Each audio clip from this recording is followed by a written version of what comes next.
Hi, this is Dr. Gregory Sadler. I'm a professor of philosophy and the president and founder of an educational consulting company called Reason.io, where we put philosophy into practice. I've studied and taught philosophy for over 20 years, and I find that many people run into difficulties reading classic philosophical texts. Sometimes it's the way things are said or how the text is structured. But the concepts themselves are not always that complicated, and that's where I come in. To help students and lifelong learners, I've been producing longer lecture videos and posting them to YouTube. Many viewers say they find them useful.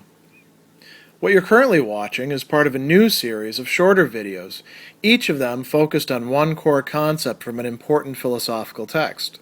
I hope you find it useful as well. Immanuel Kant begins his conclusion at the end of part 3 of the Prolegomena to any future Metaphysics by talking about several absurdities.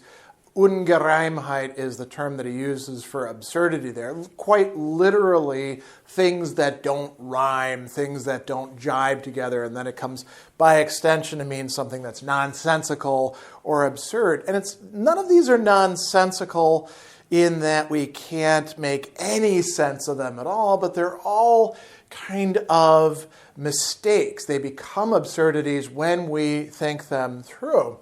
So he begins by saying that the clearest arguments having been adduced in the previous sections, it would be absurd, it would be an absurdity for us to hope that we can know more of any object than belongs to the possible experience of it. So why can't we know more of any object than what belongs to possible experience of it? Well, we encounter possible objects within possible or actual experience. That is what it is to be an object. It is something that we conceive of as being in space and time.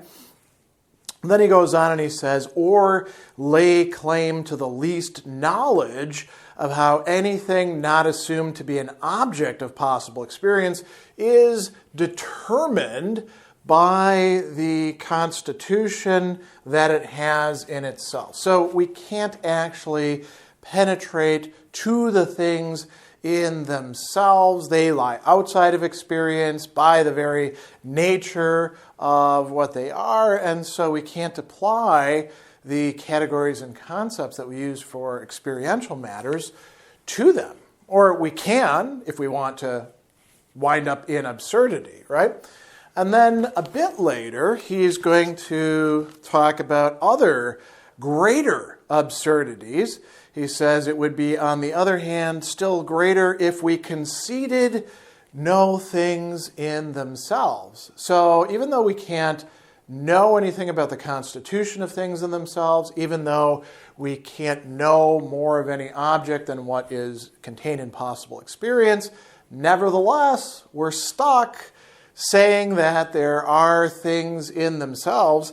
What exactly these are, we don't know, right? But we can't just throw them away or rule them out either. And he goes on and says a few other things here.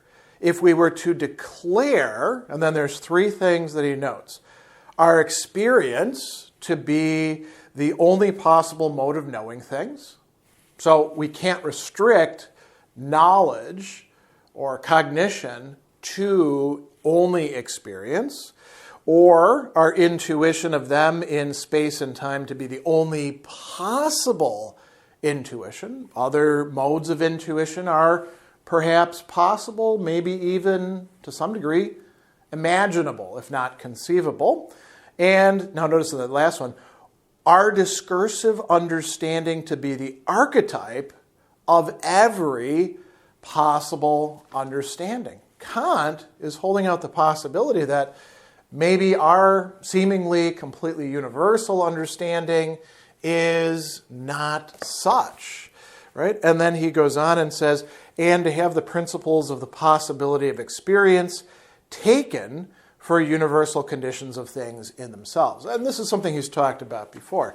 We have great knowledge now at this point, at least in the universal or general, about the conditions of experience.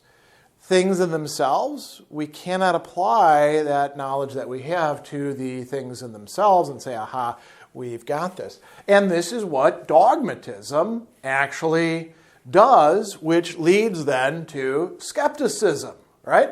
So we have, and we've seen this before in the Prolegomena, these sort of three isms, or we have three positions, you could say.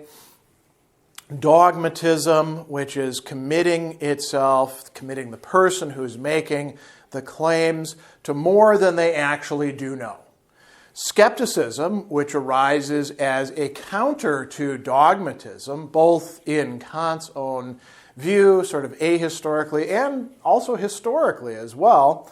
And then we have transcendental critique, that which Kant is providing in his own philosophy, which is going beyond dogmatism and skepticism both, but skepticism is an important moment in this, and Kant tells us that what does skepticism arise from? Metaphysics and the lawless dialectic of pure reason. And that's kind of a cool way to talk about it. And it's also kind of revealing, right? The dialectic, as we've seen in the discussion of the ideas, the psychological, the cosmological, and the theological, there is a kind of, regularity or understandability to it, right? An intelligibility, but it can be lawless in that it is not going to be limited or confined by reason itself, as it should be. So what forms does skepticism take?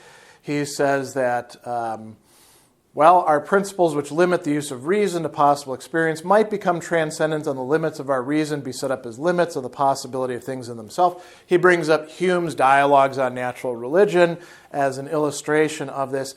And then he says, if a careful critique did not guard the bounds of our reason, we'll come back to that. So he says skepticism arises, right? At first, it might merely to favor the empirical use of reason. Rationality is used with empirical experiential matters, right? Announce that everything that transcends this use as worthless, valueless, and deceitful, leading us astray. So, this is something that we could find in classical skepticism of various sorts. We can also find this in David Hume. He says, you can reason about anything you like once you get beyond the realm of experience. You're on really, really shaky ground because you can imagine anything you like that way. So that's one way of going. And then he says, it can go even further. It can lead to doubting even the propositions of experience, right? That would be a real problem. Maybe we need to rein in dogmatic reasoning about things. That's a prudent sort of skepticism. But we could also call into doubt, as for example Descartes did, and so many others as well, the things that we do experience. Because how do we know that we can trust any of those? That's a big problem. And Kant here is actually going to talk about a confusion, a Verwirrung. He's going to use that term twice in science, Wissenschaft itself, about reason, right? He says the confusion is that science cannot determine how far reason is to be trusted and why only so far and no further, right? So science, which is a use of reason, is not able to set limits, reasonable limits, if we want to be a little punny, limits that have their own basis in rationality itself on reason. It can't provide an intelligibility to where reason can go and whether it can be trusted and why, in this respect, it can be and in this respect, it can't be. And we should pause for a moment on this word science, right? So Wissenschaft, science, is a broader term than what in English we often confine merely to the natural sciences, along with mathematics, and then the social sciences, and perhaps some other things as well. We talk about computer science, for example, which is really concerned with technology and codes and hardware and things like that. Metaphysics itself is striving to be a science.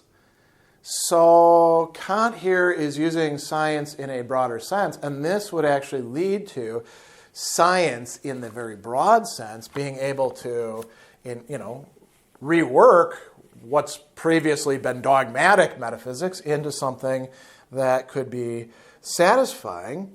And so he says the only way we can clear up this confusion and prevent future relapses is through critique, through the critical use of our reason, right? So he says, what does this lead us to? Well, we can't, as he says, beyond all possible experience, form a definite notion. Now, that should actually be concept, Begriff, that's the term that he's using there, of what things in themselves may be. But we are not, as he says, at liberty to abstain entirely from inquiring into them. So we're kind of stuck in the middle. We cannot actually form concepts, definite concepts. We can form an indefinite concept of a thing in itself or things in themselves, but we can't resist them. We can't completely turn away from them, at least not if our reason is working, you could say. And he says, why is that the case? Experience never fully satisfies reason. It couldn't. The realm of experience is too narrow to fully satisfy this faculty of reason. And he says, in answering questions, it refers us further and further back and leaves us dissatisfied with regard to their complete solution. And so, he says we can gather this from the dialectic of pure reason, which has good subjective grounds. And now he's going to give us 3 examples of how this works, familiar to anybody who's read the earlier section. First, we have the psychological idea. He says, who can refrain from asking what the soul really is? And if no concept of experience suffices for that purpose, from accounting for it by a concept of reason, a simple, immaterial being, a substance, you can say, right? Even though we cannot by any means prove its objective reality. So we're inevitably attracted into thinking about the soul, or if you like, the self, whatever you want to call that substantial unity of consciousness. Then we have a whole bunch of ideas, as we saw before, the cosmological ideas, which are actually antinomies, and they are framed in terms of questions. He says, who can satisfy himself with mere empirical knowledge in all the cosmological questions of the duration, time, right, or beginning or not, and the magnitude of the world, freedom or natural necessity, that's the third one, since every answer given on principles of experience begets a fresh question. Now, this is very interesting. Answering things sometimes doesn't answer them because it leaves new questions open, or it brings them to the fore for us. And he says each of these likewise requires its answer and shows the insufficiency of all physical modes of explanation to satisfy reason. And then he comes to the third, what we call the theological idea, or the ideal of pure reason.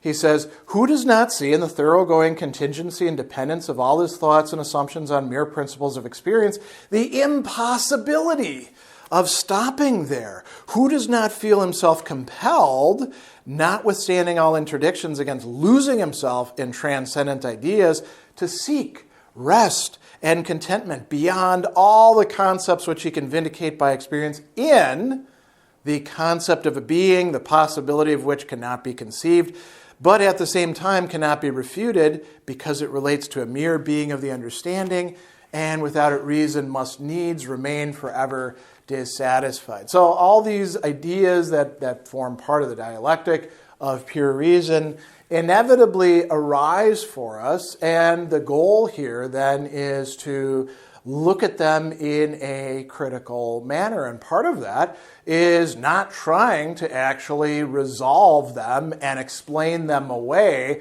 by saying, they don't refer to anything, there's nothing there. No, there's something that we're being drawn to. We just cannot, by the tools that we have available from the understanding, from our intuitions through space and time, through possible experience, we cannot account for them in that way, and we cannot determine those ideas in the ways that we can determine other concepts by use of the understanding. Reason is thereby drawn away from dogmatism, away from skepticism, into its critical and also transcendental usage so that we can develop metaphysics into an actual science.